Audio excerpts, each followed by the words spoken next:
So I'm the kind of person who likes to promote solutions. If there's a problem, I like to look at different ways that it can be solved. I like to try and think outside the box. I like to not blame anyone else. I like to take responsibility and see, okay, this is the problem we're facing. How do we fix it? Now, that's not something that a lot of people seem to do, especially on the internet, where everyone apparently feels free rein to say anything that they want to about anyone with little to no repercussions. So with South Africa, racism has been obviously an issue for a long time, but recently it's been flaring up even more intensely than in previous years after apartheid. And I so often come across these posts on Facebook because it comes up in any group that has South Africans in it. Somehow the race thing just comes in. So I come across these posts and people saying this about that group or that about that group, and it's really ugly. It's really hateful stuff. Every now and then I'll think to myself, no, come on, I have to say something. So I say something, and then no one is interested at all. We just want to stay in that hateful, angry, ugly place. We don't want to give others the space to change. We don't want to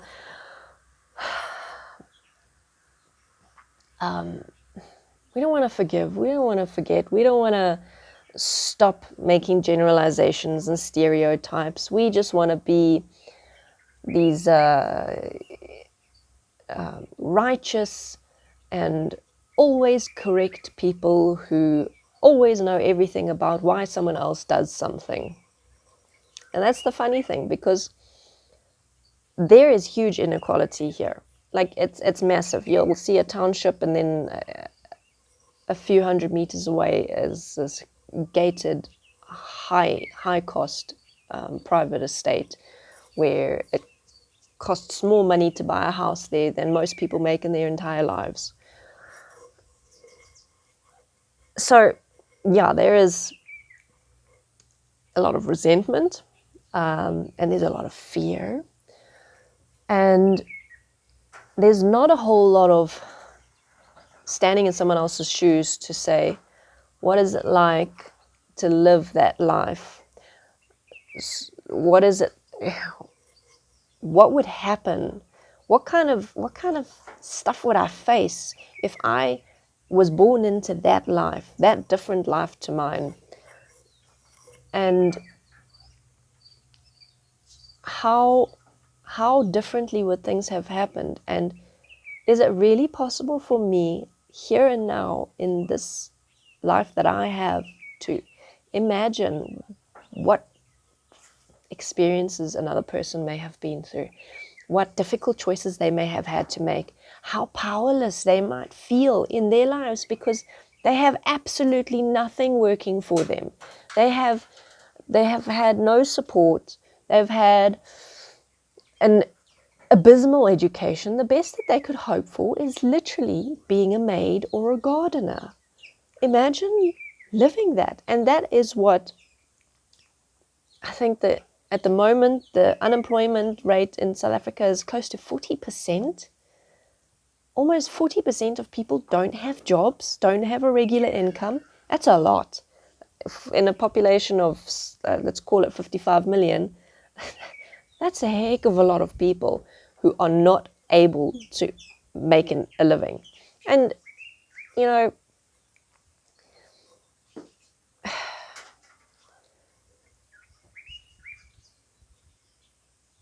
yes, the anger and the hatred and all that stuff is understandable to a point, because you can see someone had a difficult life or someone has had terrible things happen to them because of another person.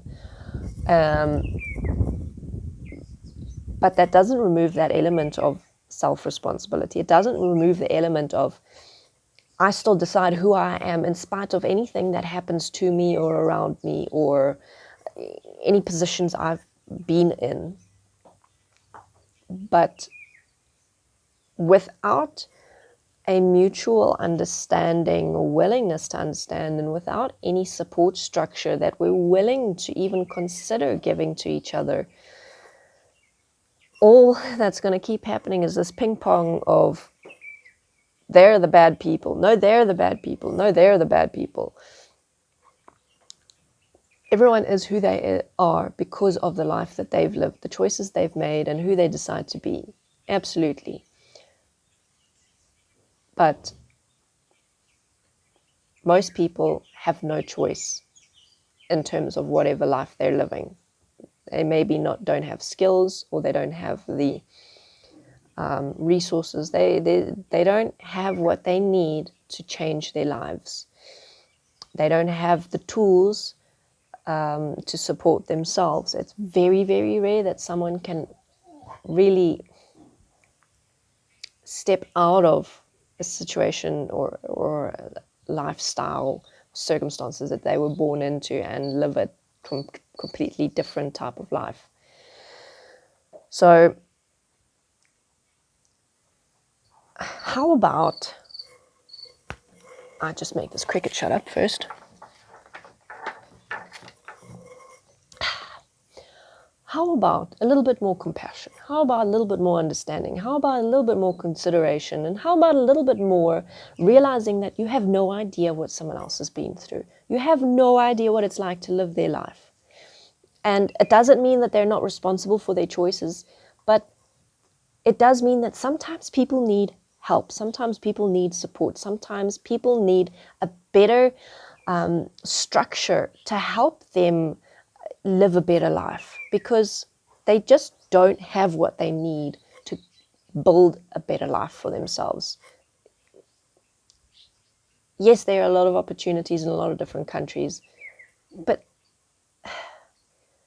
they're not accessible to everyone.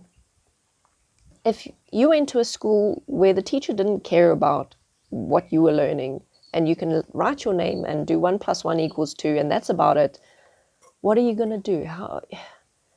If there are 50% of kids coming out of schools with almost zero ability to read or write, how are so many supposed to succeed with so much counting against them? Excuse me. So, yeah, people have done terrible things, and there's so much anger in so many people.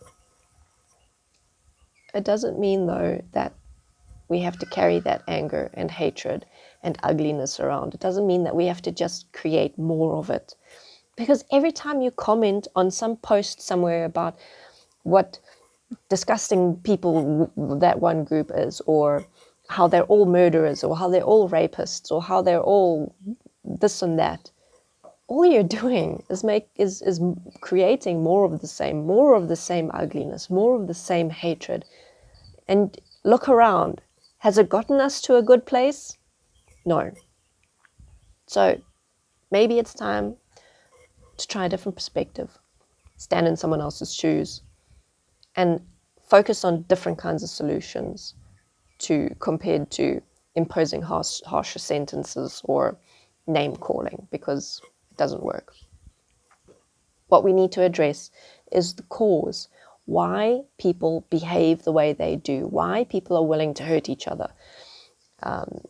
What can be changed in our social system to give people more tools, more support, a better opportunity to do better. Because if you're born into a situation where everything is against you, the chances of success are so, so low. And no one deserves that. No one should have to live that. But so many people do, all across the world. So, remember to practice that consideration that not everyone sees the world the same way you do. Not everyone's lived the same life you have. And just because you may have a certain understanding of certain things doesn't mean you're better or worse than anyone else. If you have knowledge to share, then share it. You don't have to expect anything in return. Be part of putting better solutions out into the world. Be part of changing the conversation to be about understanding and solution focused and consideration and compassion. Be part of creating better by putting that out there. Okay, thank you very much for watching. You're going to see me next time.